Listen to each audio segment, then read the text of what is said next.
রোজার মাসে ইবাদত কইরা শাওয়াল মাসে ইবাদত ছাইরা যদি গুনাহের ভেতরে কারোর মৃত্যু হয়ে যায় বদনসিব।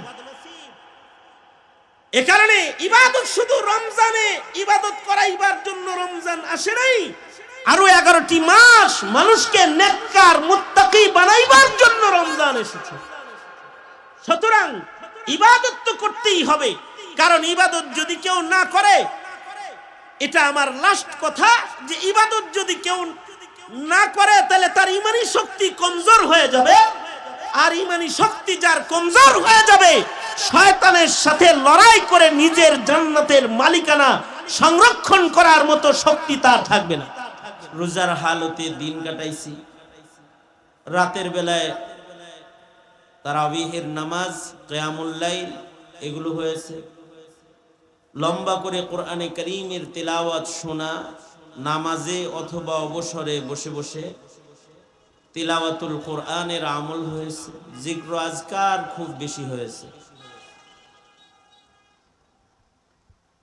শয়তান বন্দী ছিল তো, ইবাদতের ভেতরে একটা লজ্জত মজাও সবাই পাইছে। যারা ইবাদত নিয়মিত করে নাই তারাও রোজার মাসে নিয়মিত আবেদ হয়ে গেছে, কারণ শয়তান দুশ্মন জেলখানায় বন্দী ছিল, ধোঁকা দেয় নাই, দিতে পারে নাই, ইবাদত বেশি হয়েছে। নফস শয়তানের ধোঁকায় কিছু পাপাচার জারি থাকলেও ইবলিস শয়তানের ফেরেব থেকে মুক্তির একটা ঘোষণা রমাদানে আছে। এ কারণে রোজার মাসে ইবাদত বন্দি খুব বেশি হয়েছে। ঈমান তো তরুতাজা, রোজার মাসে একটু বেশি তরুতাজা থাকে, কারণ তিলাওয়াত বেশি শুনে, ইবাদত বেশি করে, এই সমস্ত কারণে ঈমানি হালতটা সবল। কিন্তু শাওয়ালের চাঁদ ওঠার পরে ঈদ উল ফিতরের মাধ্যমে যাদের ইবাদত বন্ধ হয়ে গেছে, যারা ইবাদত করা বাদ দিছে, এখন তারাবির নামাজ পড়তো আর এখন ফরজ নামাজ পড়েন, আছে না? যদি কেউ এমন হয়ে যে থাকে যে ফজরের নামাজ আগে পড়া তারপরে ঘুমাইতো, আর এখন তার ফজর ঘুমে যায়, অথবা 5 বেলা মসজিদে তাকবীরে উলার পাবন্দি করেছে, কিন্তু এখন তার ইবাদতের কোনো চাহাত কিছুই নাই, এখন আবার যেই সেই হয়ে গেছে। যদি এমনটি কারোর হয়ে থাকে তাহলে রমজানের ইবাদতের মৌলিক পুরস্কার যেটা, সেটার থেকে সে বঞ্চিত হয়ে গেছে, তাকওয়া তার হাসিল হয় নাই, এবং তার ইবাদতের হালত থেকে ইবাদত শূন্য হালতে ফেরত আসাটা, এটা তার আগের ইবাদতগুলো বরবাদ হওয়ারই আলামত। এ কারণে কিছু সতর্কতা আপনাদেরকে করার জন্যে উলামায়ে দ্বীন এই মাহফিলের ইন্তজাম করেছে, যাতে রমাদানের ইবাদতের ধারাবাহিকতা সারা বছর ব্যাপী ধরে রাখার একটা মানসিকতা নিজেদের ভিতরে আসে। কারণ ইবাদত বন্দিগি মুমিনের জন্য এমন একটা গুরুত্বপূর্ণ বিষয় যার থেকে কোনো অবসর নাই, অবসর নাই, ইবাদত থেকে অবসর নাই। মুমিনের একটাই জায়গা, যেই জায়গায় কোনো অজুহাতে অবসর নেওয়ার কোনো লাইন নাই, সেটা হলো ইবাদত। ইবাদত থেকে মুমিনের কোনো অবসর নাই। অসুস্থ হয়ে গেলেও ইবাদত থেকে অবসর নাই, দরিদ্রতার ছবলে পড়লেও ইবাদত থেকে অবসর নাই, যুদ্ধ লেগে গেল, যুদ্ধের ময়দানেও ইবাদত থেকে অবসর নাই, বিছানায় শুয়ে পড়লেও ইবাদত থেকে অবসর নাই। ইবাদত থেকে অবসর গ্রহণ করার একমাত্র স্টেজ হলো মৌত। কেউ যদি মরে যায় তখন তার ইবাদত থেকে অবসর মিলে যায়, মরার আগ পর্যন্ত ইবাদত বন্দিগির থেকে অবসর নাই। ঈদের চাঁদ উঠছে আর ইবাদত বন্দিগির থেকে যারা অবসর গ্রহণ করছে, তাদের ইবাদত বন্দিগিগুলা কৃত ইবাদতকে তারা নষ্ট করেছে।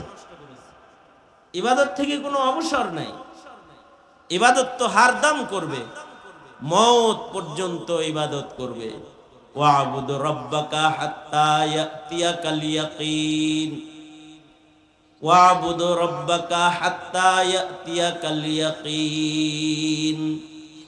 আল্লাহ বলেন যে তুমি তোমার রবের ইবাদত করো মৃত্যু পর্যন্ত,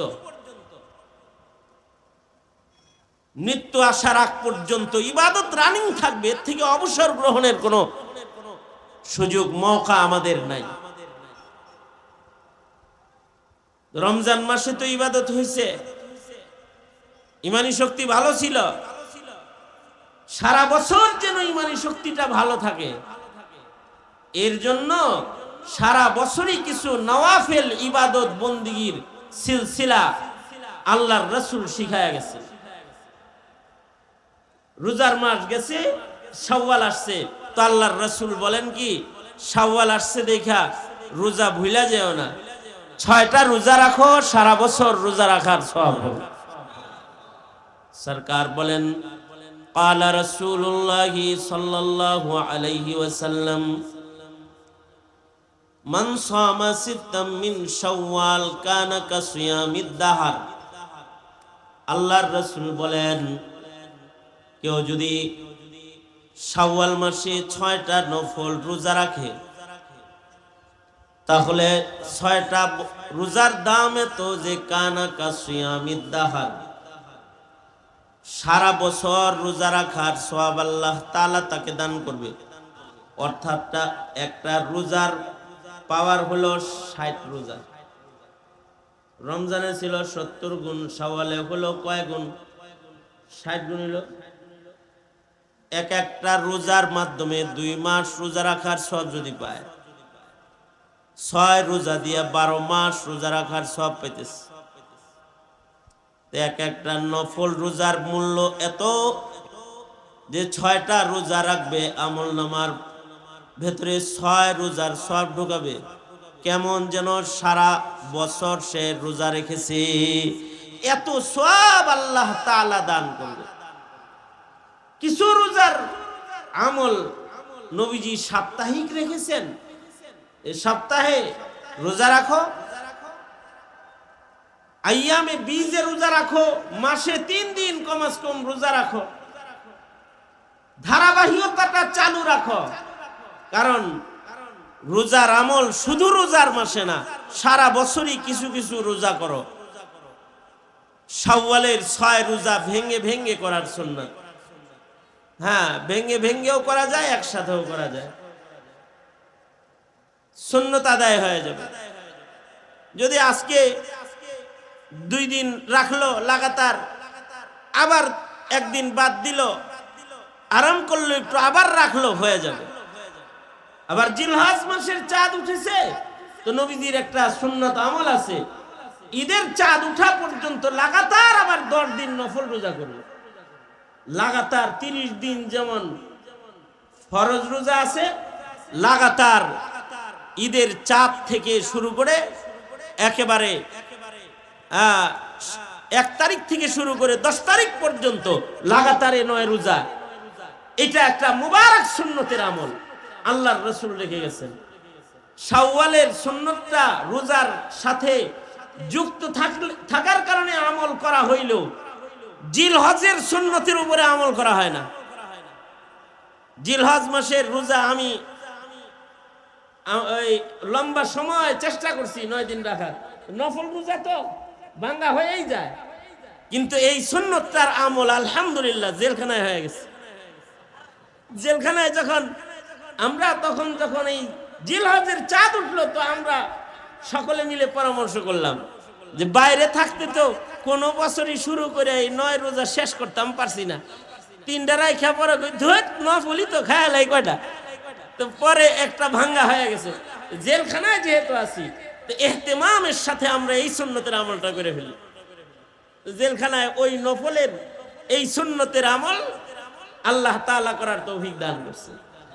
যাই হোক, সেটা হলো আল্লাহর রাসূল প্রতি মাসেই বলে যে আইয়ামে বীজে রোজা রাখো, 13, 14, 15 রোজা রাখো, আমল করো। কারণ রোজা রাখলে তো রোজার উপকার হলো রোজা মানুষকে মুত্তাকি বানায়। কারণ রোজা মানুষ আল্লাহর জন্য করে, রোজা একমাত্র ইবাদত যার ভেতরে রিয়া কেউ প্রবেশ করায় নাই, কিয়ামত পর্যন্ত এর ভেতরে কেউ রিয়া প্রবেশ করাইতে পারবে না। রোজা মানুষ আল্লাহর জন্য রেখেছে, আল্লাহর জন্যই রাখবে। সঙ্গত কারণে আল্লাহ তাআলা রিয়া মুক্ত ইবাদত যারা করবে তাদেরকে তো আল্লাহ দিদার দেওয়ার ওয়াদা করছেন। রোজার মাধ্যমে আল্লাহর দিদার পাওয়া যায়। কেউ যদি আল্লাহর দিদার চায় তাহলে রিয়া মুক্ত নেক আমল লাগবে। ফামান কানা ইয়ারজু লিকা রাব্বিহি ফালইআমাল আমালান সালিহান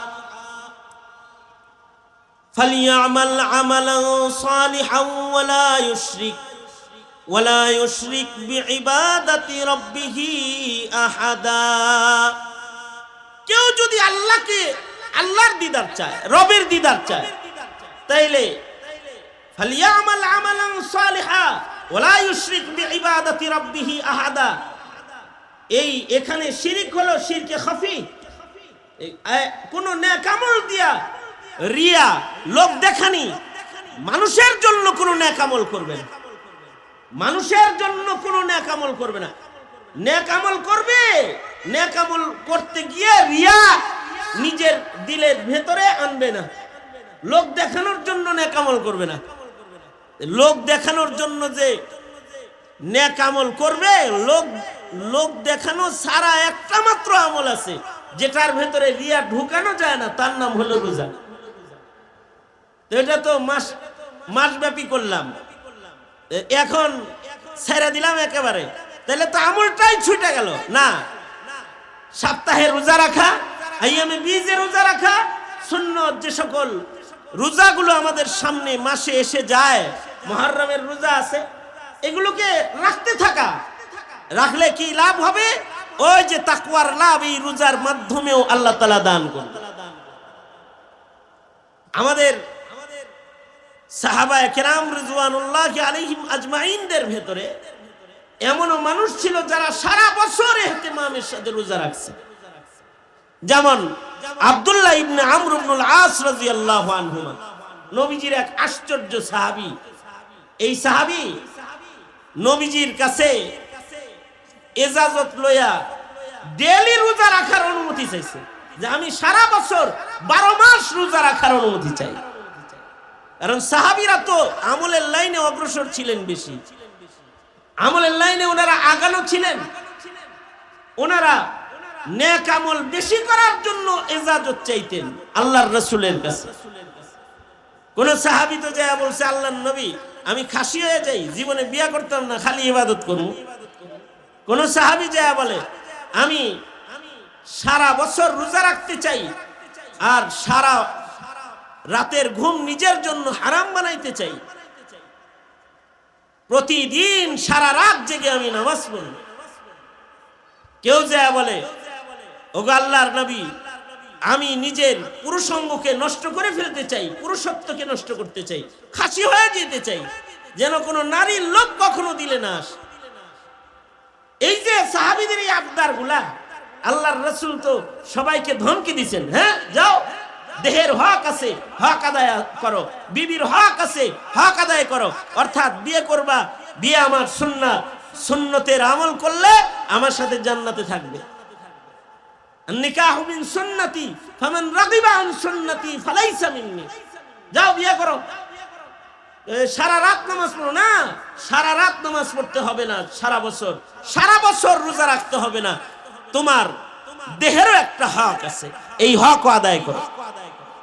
অথচ তাদের জজবা হলো যে সারা বছর তারা রোজা রাখবে। হযরত আমর ইবনুল আস রাদিয়াল্লাহু আনহু নিজের সন্তানকে বিয়ে করাইলেন। বিয়ে করানোর পরে নিজের পুত্রবধূকে যে একদিন জিজ্ঞেস করতেছে, আমার ছেলের বউ করে তোমারে আনলাম, ছেলেটারে কেমন পাইলা, কিরকম, পোলাটা কিরকম? মানে বাপ তো ছেলের গুণগান শুনতে বিবির কাছে, ছেলের বউয়ের কাছে স্বামীর ব্যাপারে জিজ্ঞাসা করতেছে। হযরত আব্দুল্লাহ ইবনে আমর ইবনুল আসের বউ, উনি বলতেছেন যে খুব বুজুর্গ লোক আপনার ছেলে, ইশার নামাজ পড়ে যে জায়নামাজে দাঁড়ায়, ফজরের আজান না দিলে নড়ে চড়ে না, সব সময় সারা রাত ইবাদত করে, আর দিনে তো রোজা রাখে। খুব আবেদ, আল্লাহর পেয়ারা বান্দা, অনেকক্ষণ প্রশংসা করছে। উনি তো বুঝা ফেলাইছে যে প্রশংসা তো করে নাই, আসলে তো বদনাম করছে। উনি যা নবীজির কাছে যা বলতেছে, আল্লাহর নবী তাড়াতাড়ি করেন, ঘর ভাঙিয়া যাইব কিন্তু, কারণ ওই যে আমার পোলা যেটা আছে এটা কিন্তু ডেলি এশার নামাজ পড়ে, নফল নামাজে দাঁড়ায় ফজর পর্যন্ত, আর ডেলি রোজা রাখে। আমার মনে হয় বিবির হক আদায় করে না বলে বিবি তার উপরে নারাজ হইছে, আমার কাছে প্রশংসা তো করে নাই। এটা মাদাহ বা সূরাতে জাম, মানে এই প্রশংসা করছে, কিন্তু আসলে এমন প্রশংসা যার ভেতরে দোষ লুকায় রয়েছে। আমার তো মনে হয় যে আস্ত একটা বদনাম করে গেছে। নবীজি কয় ঠিকই আছে, হ্যাঁ ঠিকই আছে। আল্লাহর রাসূল সাল্লাল্লাহু আলাইহি ওয়াসাল্লাম সাহাবীদের কোনো সমস্যা শুনলে তাড়াতাড়ি মসজিদ থেকে দৌড় দিতেন। একবার মসজিদে কুবা থেকে আল্লাহর রাসূলের কাছে রিপোর্ট আসলো যে মসজিদে কুবায় দুই দলে লাগছে ঝগড়া। আল্লাহর রাসূল সাল্লাল্লাহু আলাইহি ওয়াসাল্লাম, আমাদের দেশে নিয়ম হলো ঝগড়া লাগলে যদি কয় এই এই যাও না, ওই বাড়িতে ঝগড়া লাগছে, কয় আরে একটু লাগবে দে পরে যাই, এটা বলে, তাই না? আরেকটু লাগুক তারপরে যাই। আল্লাহর রাসূলের কাছে যদি এমন কোন খবর আসতো যে দুই দলে লাগছে, তা আল্লাহর রাসূল একদিন খবর পেলেন যে মসজিদে কুবায় দুই দলে ঝগড়া লাগছে। তো হাবিবে কিবরিয়া মুহাম্মাদুর রাসূলুল্লাহ সাল্লাল্লাহু আলাইহি ওয়াসাল্লাম বিলালকে বললেন, বিলাল আমি কুবায় গেলাম, আমার সাহাবীদের দুই দলের ভিতরে ঝামেলা লাগছে, এটা সমাধান না হওয়া পর্যন্ত কিন্তু আমি আসবো না। সুতরাং আমি যদি না আসি, যে মসজিদে আসবে এর ভিতরে যার কেরাতটা ভালো তারে দিয়ে নামাজ পড়াইলে কয় ওয়াক্ত লাগবো তাও আমি জানি না, তবে আমার সাহাবীদের ভেতরে সমাধান না হওয়া পর্যন্ত কিন্তু আমি মসজিদে ফেরত আসবো না। আল্লাহর রাসূল সাল্লাল্লাহু আলাইহি ওয়াসাল্লাম সাহাবায়ে কেরামের কোনো সমস্যা শুনলেই ভাবে বাইরে হয়ে যেত। আমর ইবনুল আস যখন নবীজির কাছে এসে বলছে, সরকার গো, সে কিন্তু বউ হারায় যাইব, তার বিবির হক আদায় করে না, খালি নামাজ পড়ে। আল্লাহর রাসূল সাল্লাল্লাহু আলাইহি ওয়াসাল্লাম চুপি চুপি তাড়াতাড়ি করে বের হয়ে হযরত আব্দুল্লাহ ইবনে আমর ইবনুল আসের বাড়িতে চলে গেছেন। যায়া এটা কয় নাই, এই তোর বাপে কইছে তুই নাকি হলে খালি নামাজ পড়স, বউর হক আদায় করস না, লাঠি দেখছস, এটা বলে নাই। কিন্তু যায়া বলতেছেন কি, এই ইবাদত বন্দেগী করো তো ঠিক মতো। যখন কইছে ইবাদত বন্দেগী করনি ঠিক মতো, তখন তো ফুলছে, হ্যাঁ কোন কি সারা রাত নামাজ পড়ি, সারা রাত নামাজে কোরআন পড়ি, ডেলি রোজা রাখি। আল্লাহর রাসূল সাল্লাল্লাহু আলাইহি ওয়াসাল্লাম বললেন, কয় পারা পড়ো? প্রায় খতম করার চেষ্টা করি, ডেলি রাত্রে এক খতম শেষ করার লেগে চেষ্টা করি। আল্লাহর রাসূল সাল্লাল্লাহু আলাইহি ওয়াসাল্লাম বললেন, না, 30 দিনে এক খতম করবা, অর্থাৎ এক এক দিন এক পারা কোরআন শরীফ পড়বা নফল নামাজ, এর বেশি পড়তে পারবা না। সাহাবী বলে, না এগুলোতে আমার হবে না, এত কম বন্দিগিতে আমার দিল ঠান্ডা হয় না। সুবহানাল্লাহ, আগামী কালকে বললেন, বাড়িতে যায় বললেন, এত কম বন্দিগিতে আমার দিল ঠান্ডা হয় না, আমাকে আরেকটু বাড়ায় দেন। আল্লাহর রাসূল সাল্লাল্লাহু আলাইহি ওয়াসাল্লাম বললেন, ঠিক আছে তাহলে 10 দিনে খতম করো, অর্থাৎ ডেলি 3 পারা অনুমতি দিলাম। তাও হবে না, এটাও হয় না, কম হয়ে যায়। আল্লাহর রাসূল সাল্লাল্লাহু আলাইহি ওয়াসাল্লাম সাহাবীর ইবাদতের জজবা দেখে বললেন, ঠিক আছে যাও 3 দিনে এক খতম করো, অর্থাৎ ডেলি 10 পারা পড়ো। সাহাবী কয় এ চলবো না। আল্লাহর রাসূল তখন দিছে ধমকি, ওয়ালি আহলিকা আলাইকা হাক্কুন ওয়ালি জাসাদিকা আলাইকা হাক্কুন। খালি নামাজ পড়তে চাও, বিবির হক আদায় করবে না, ভদ্রলোকের মতো ঘরে বললো হয়ে থাকবি বেটা। নবীজি এক ধমকি দিছে পরে, এমনকি ডেলি রোজা রাখে। আল্লাহর রাসূল সাল্লাল্লাহু আলাইহি ওয়াসাল্লাম বললেন, আব্দুল্লাহ প্রতিদিন রোজা রাখার দরকার নাই, সওমে দাউদি আমল করো। অর্থাৎ একদিন রোজা রাখবা, একদিন ইফতার করবা। আব্দুল্লাহ ইবনে আমর ইবনুল আস বলে, সরকার না, আমি শক্তিশালী পাহলোয়ান মানুষ, আমি রোজা আমার দেহে মানায়, কারণ আমি বড় পাহলোয়ান। তিলাওয়াত কমাইছেন, বললোকে শোয়াইছেন,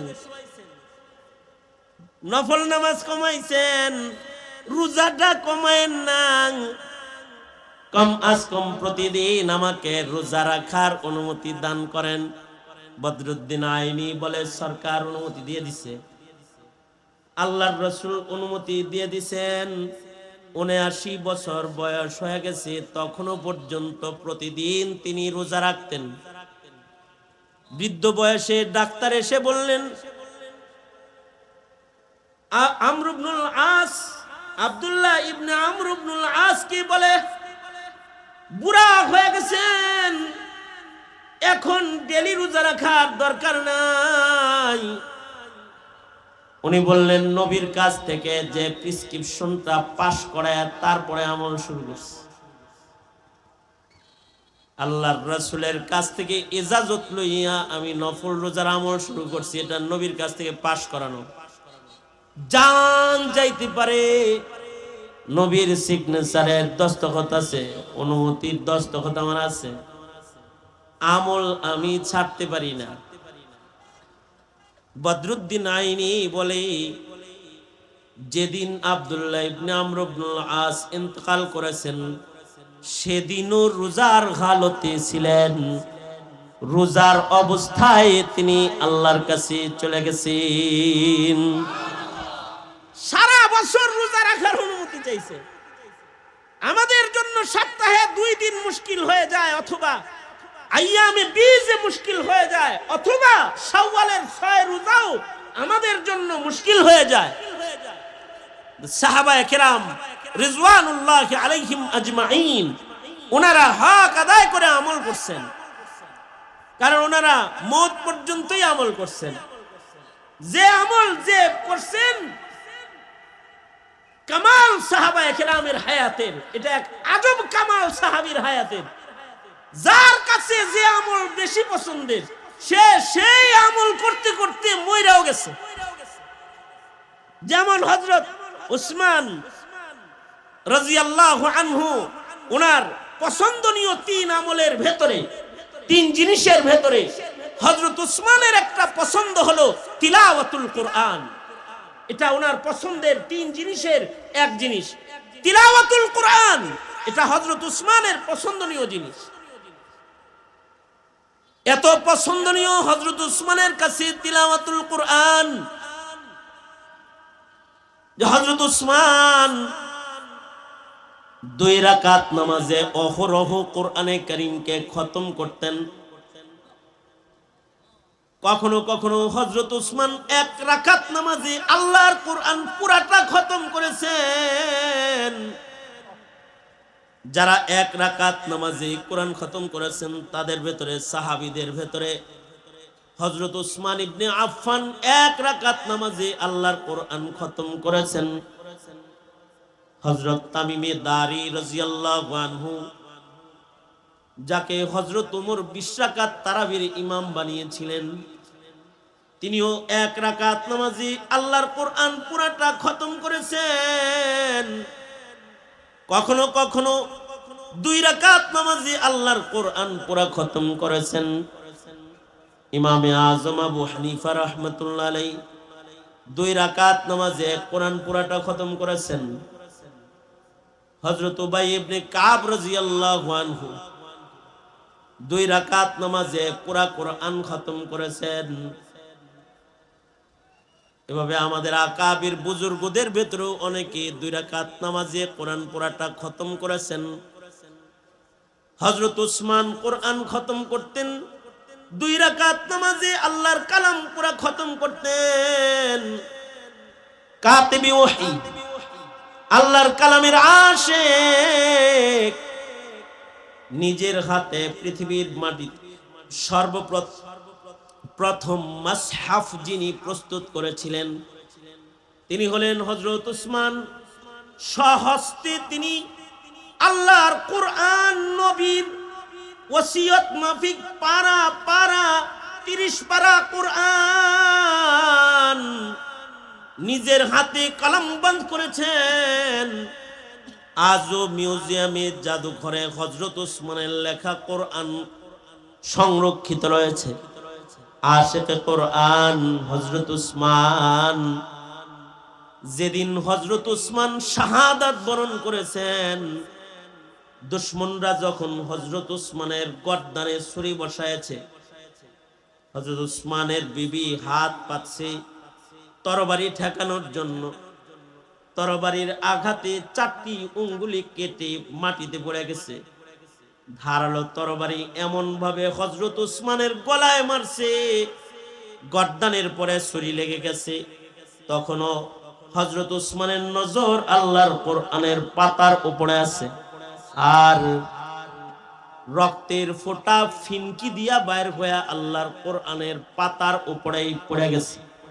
অর্থাৎ আশিকে কোরআনের ইন্তেকাল, শাহাদাত আল্লাহর কোরআনের মাসহাফের পরেই হয়ে গেছে। এ কারণেই বুজুর্গরা বলেন, হাসরের কঠিন ময়দানে হযরত উসমানের শাহাদাতের সাক্ষ্য আল্লাহর কোরআন আল্লাহর আদালতে দাঁড়ায়া দিবি। হযরত উসমানের শাহাদাতের গওয়াহ দিবে কোরআন। কারণ কোরআন ইয়াশফাউ, সাওম ইয়াশফাউ, রোজা শাফাআতকারী, কোরআন শাফাআতকারী। এবং হযরত উসমানের শাহাদাত কোরআনের পাতার উপরে তিলাওয়াতরত হয়ে গেছে। আল্লাহু আকবার কবীরা। আমলের লজ্জত বেশি তো, কোরআনের তিলাওয়াতের লজ্জত বেশি তো, এই ইবাদতের ভিতরেই মৃত্যু হয়ে গেছে। যাদের ভেতরে জিকিরের লজ্জত বেশি তাদের জিকির করতে করতে মৃত্যু হয়ে গেছে। যাদের ভিতরে হাদিসের লজ্জত বেশি তারা হাদিস পড়তে পড়তে মৃত্যু হয়ে গেছে। আইম্মায়ে মুহাদ্দিসিন যারা, তাদের অনেকেই হাদিস পড়তে পড়তে মৃত্যু হয়ে গেছে। আবার ফকিহ যারা, তাদের মাসআলা বলতে বলতে মৃত্যু হয়ে গেছে। তালিমের আশিক ওনারা সব সময় ছাত্র পড়াইতে মাসআলা বলতে পছন্দ করেন, তো মরণের সময়ও মাসআলা বলতে বলতেই মরে গেছে। কারণ একটি মাসআলা তো 1000 রাকাত নফল নামাজের চাইতে অনেক বেশি দামি। কি স্যার হইছেন কে বেবলার মতো? সুবহানাল্লাহ জোরে করে বলেন।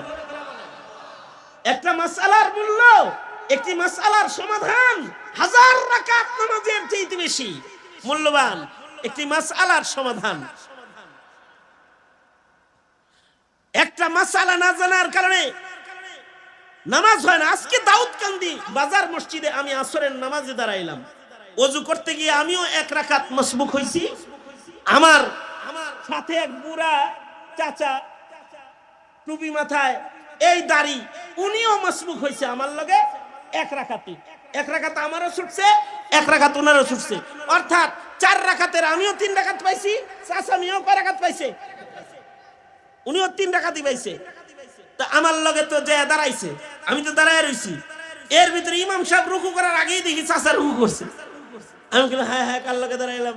উনি কি আসর পরে না অন্য কিছু পরে? ওই আল্লাহ, এই রুকু দিয়া আবার ইশারা 2 সেজদা দিয়া আবার দাঁড়ায় রইছে।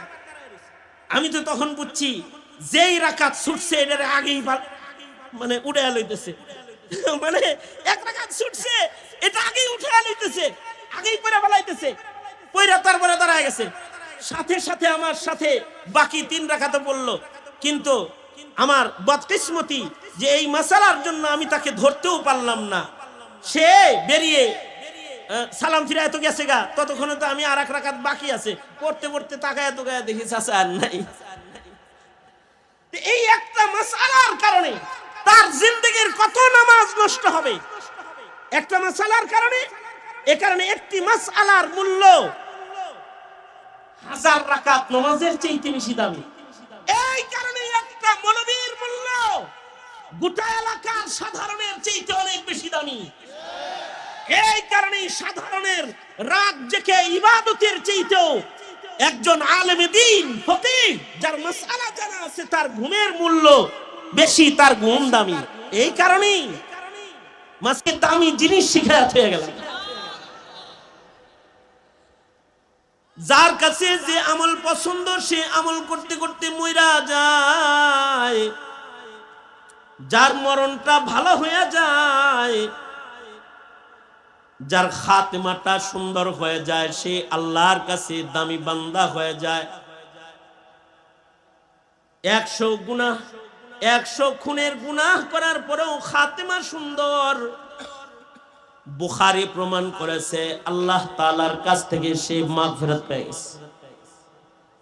সারা রমজান ইবাদত করেছে, শাওয়ালে এসে নামাজ ছাড়ছে, ঠিক বেনামাজি অবস্থায় মরে গেছে।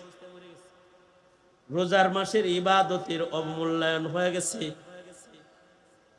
মুমকিন হতে পারে এমন রোজার মাসে ইবাদত করে নাই, সবাই তারাবি পড়েছে, সে তারাবি পড়ে নাই। সবাই রোজা রাখছে, সে রোজা রাখ নাই। কিন্তু আজকের মাহফিল থেকে দুইটা কথা শোনার পরে তার জীবনের শেষ ভালো বানাইবার নিয়তে পড়ছে। আর সে আজকে মাহফিল থেকে বের হওয়ার আগে ওয়াদা করেছে, ওগো আল্লাহ তওবা করতেছি আর গুনাহ করব না, ওগো আল্লাহ আর নামাজ আমি কাজা করব না। যদি এমনটি তওবা কেউ এখানে আজকে কইরা ফেলে, আর যদি কালকে তার মৃত্যু হয়ে যায়, তাহলে খাতেমা তার খায়ের হইল। নবীর হাদিস প্রমাণ করে বিনা হিসাব জান্নাতে চলে যাবে। কারণ তওবার মাধ্যমে পেছনের গুনাহ মাফ হয়ে যায়। আত-তাইবু মিনাজ যামবি কামান লা যামবা লাহু।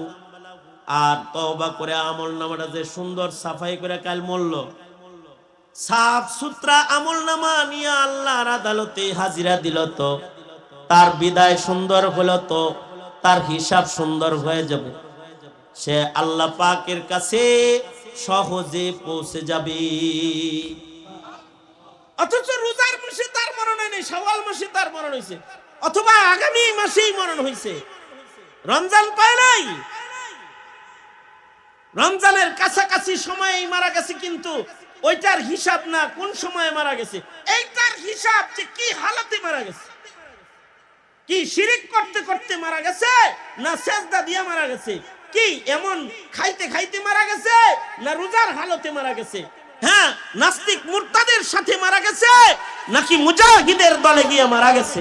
হিসাবটা হলো এমন, জালেম হিসাবে মারা গেছে না মাজলুম হিসাবে মারা গেছে, হিসাবটা হলো এমন। খায়বারের যুদ্ধে আল্লাহর রাসূল সাল্লাল্লাহু আলাইহি ওয়াসাল্লামের কাছে এক রাখাল, চারওয়া রাখাল আসছে, আয়েশা বলে আল্লাহর নবী, ওগো আল্লাহর নবী, আমি যদি কালেমা পড়ি আমার লাভ কি? যুদ্ধ হইতেছে, যুদ্ধের জন্য সাহাবীদের কাতার হইতেছে, আল্লাহর রাসূল ওখানে আছে, মাঠে ছাগল চড়ায় তামাশা দেখে আয়েশা সাহাবীকে জিজ্ঞাসা করে, এই এখানে কি হয়? এই যুদ্ধে আইছি আমরা। কার লগে আইছো? জানো কার লগে আসছি? সাইয়্যিদুল মুরসালিন রাহমাতুল লিল আলামিনের সাথে আসছি। কই সাইয়্যিদুল মুরসালিন কোথায়? এই তাঁবুর ভিতরে আছে। দেখা করুন যাইবো, দেখা করুন যাইবো, আমি রাখালের লগে দেখা করবো, করবো না মানে যাও না, ওই কাপড়টা সরায় খালি ঢুকিয়া পড়ো, দেখা করো। রাখাল গেছে, আল্লাহর রাসূলের চেহারা এক নজর দেখা প্রেমে পড়ে গেছে। নবীর চেহারা তো নবীর চেহারাই, নবীজির চেহারা দেখা প্রেমে পড়ে গেছে। আল্লাহর রাসূলের চেহারা বরাবর দাঁড়ায় বলে, ওগো সরকার, আমি যদি এখন কালেমা পড়ি আমার কি লাভ? আল্লাহর রাসূল বলেন, তুমি যদি এখন কালেমা পড়ো তাহলে তুমি মুমিন হিসেবে আমার বরাবর হয়ে যাবা। আমিও মুমিন তুমিও মুমিন, আমি তোমার গলায় গলা লাগাবো। হায় হায়, আমার মতো একটা রাখালের লগে আপনি গলায় গলা লাগাইবেন? হ্যাঁ, কারণ তুমিও মুমিন আমিও মুমিন, তোমার গলায় আমি গলা লাগাবো। এইটা কেমনে হয়? আপনি হলেন সাইয়্যিদুল মুরসালিন, আর আমি একটা রাখাল, আমার গায়ের থেকে বদবু বের হয়, আমি ছাগল চড়াই, আমার গায়ের ভেতরে দুর্গন্ধ আছে, আপনি আমার গলায় কেমনে গলা লাগাইবেন? সরকার বলে, তুমি যদি কালেমা পড়ো, তোমার সকল দুর্গন্ধকে আল্লাহ তাআলা সুগন্ধির দ্বারা পরিবর্তন করে দিবে, আর তুমি জান্নাতের মালিক হয়ে যাবে।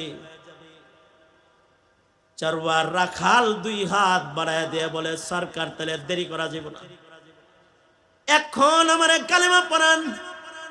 আশহাদু আল্লা ইলাহা ইল্লাল্লাহ ওয়া আশহাদু আন্নাকা রাসূলুল্লাহ। কালেমা পড়ে ফেলেছে। কালেমা পড়ার পরে বলে, ওগো সরকার, কালেমা পড়লাম, মুমিন হইলাম, বাইরে যারা আছে তারাও মুমিন আমিও মুমিন, তাহলে মুমিন হিসাবে আমার নাম লেখা হয়ে গেছে। হ্যাঁ, তুমি এখন জান্নাতি হয়ে গেছো। চরওয়ার রাখাল বলে, সরকার গো, এই মুহূর্তে আমার কি কাম? আল্লাহর রাসূল বলেন, নামাজের আজান হয় নাই, ওয়াক্ত আসে নাই, এখনো নামাজ তোমার ফরজ হয় নাই। রমজান মাস নয়, রোজা তোমার ফরজ হয় নাই। হজের মাস নয়, হজ্জে বাইতুল্লাহর সুযোগ নাই। সাহেবে মাল হিসেবে নিসাবের মুদ্দাত তোমার পার হয় নাই, সাদাকা যাকাত তোমার আসে নাই। তবে এই মুহূর্তে আমার সাহাবীরা দ্বীনের জন্য, ইসলামের জন্য কাতার বন্দী হয়েছে। তুমি যদি এখন ওই কাতারে দাঁড়ায়া যাও, আর যদি তুমি ওই কাতারে দাঁড়ায়া মইরা যাও, শহীদ হিসাবে বিনা হিসাব আল্লাহর জান্নাতে চলে যাবে। আর যদি তোমার যুদ্ধের ময়দান থেকে ফেরত গাজী হিসেবে হয়ে যায়, তো নির্বাচিত মানুষের দপ্তরে তোমার নামটা উঠে যাবে। কথাটা শুই না, চরওয়া আর দেরি করে নাই, এক দৌড় দিয়া বের হয়ে যায়, কয়ে, সরকার তাহলে আমি যে ছাগলগুলা মালিকের কাছ থেকে আমানত নিয়ে মাঠে এসেছি, এ ছাগলগুলা আমি আমার মনিবের কাছে আমানতগুলো ফেরত দিয়ে আসতাছি যুদ্ধের ময়দানে।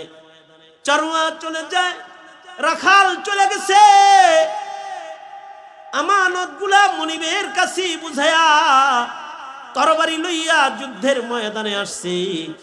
যুদ্ধের ময়দানে এসে যুদ্ধ করতে করতে করতে করতে শাহাদাত বরণ করেছে। শহীদদের লাশগুলো যখন গণনা হইতেছে, একে কেউ চেনে না, কে মুসলিমদের দলে তাকে দেখা যায়, কিন্তু সে কে? সে কি আসলে মুসলমান? চিনে না বিধায় আল্লাহর রাসূলের কাছে যায় বলে, সরকার গো, শহীদদের সবাই চিনছি, একজন চিনি নাই, তারে কি একটু দেখবেন নাকি? একে? আল্লাহর রাসূল সাহাবীকে দেখতে, রাখাল সাহাবীকে দেখতে শহীদদের লাশের পাশে দাঁড়ায় গেছে। আল্লাহর রাসূল রাখালের দিকে তাকায়া হাসতাছে। সাহাবীরা বলে, রাসূল গো, হাসেন কেন? রাসূল বলে, শুধুমাত্র আমি হাসি না, আসমানের মালিক আল্লাহ আরশ থেকে তাকায়া নিজেও হাসবার লাগছে। এই জন্য আমিও হাসতেছি, কারণ এটা এমন একটা জান্নাতি বান্দা, যার জীবনে এক ওয়াক্ত নামাজ নাই, যার জীবনে একটা রোজা নাই, যার জীবনে সাদাকা নাই, হজ নাই, কিন্তু খাতিমা বিল খায়ের হয়েছে, তার ইতিটা সুন্দর হয়েছে, যে শহীদ হিসেবে যুদ্ধের ময়দানে তার মরণ হয়েছে। মহান আল্লাহর এত পেয়ারা হিসেবে ফেরেশতারা তাকে শেষরায়া টেনে টেনে আল্লাহর জান্নাতে নিতেছে, যে আরশের মালিক মাওলা তাকায় তাকায় দেখে আল্লাহ নিজে বান্দার জান্নাতে যাওয়ার দৃশ্য দেখা হাসবার লাগছে। অনেক নেক আমল নাই কিন্তু খাতিমা সুন্দর। রোজার মাসে ইবাদত কইরা শাওয়াল মাসে ইবাদত ছাইরা যদি গুনাহের ভেতরে কারোর মৃত্যু হয়ে যায় বদনসিব। এ কারণে ইবাদত শুধু রমজানে ইবাদত করাইবার জন্য রমজান আসে নাই, আরো 11টি মাস মানুষকে নেককার মুত্তাকি বানাইবার জন্য রমজান এসেছে। সুতরাং ইবাদত তো করতেই হবে, কারণ ইবাদত যদি কেউ না করে, এটা আমার লাস্ট কথা, যে ইবাদত যদি কেউ না করে তাহলে তার ইমানি শক্তি কমজোর হয়ে যাবে, আর ইমানি শক্তি যার কমজোর হয়ে যাবে শয়তানের সাথে লড়াই করে নিজের জান্নাতের মালিকানা সংরক্ষণ করার মতো শক্তি তার থাকবে না। কারণ ইবাদতের আসর হলো ইবাদত মুমিনের ঈমানকে তরতাজা করবে, ঈমান বাড়াইতে থাকবে। আর আপনি যে শয়তানের লগে যুদ্ধ করবেন, দেহের শক্তি দিয়ে শয়তানের লগে পারা যায় না, ক্ষমতার শক্তি দিয়ে, অর্থের শক্তি দিয়া শয়তানের লগে পারা যায় না। ঈমানের শক্তি যার যত সবল হয়, শয়তানের লগে মোকাবেলা তার তত সবল হয়। সুতরাং ইবাদত তো লাগবেই। এই কারণেই আল্লাহ তাআলা ইবাদত করতেও বলেছেন, ইবাদতের ফজিলত শুদ্ধা, ইবাদতের আসর শুদ্ধা কোরআনে বর্ণনা করেছেন।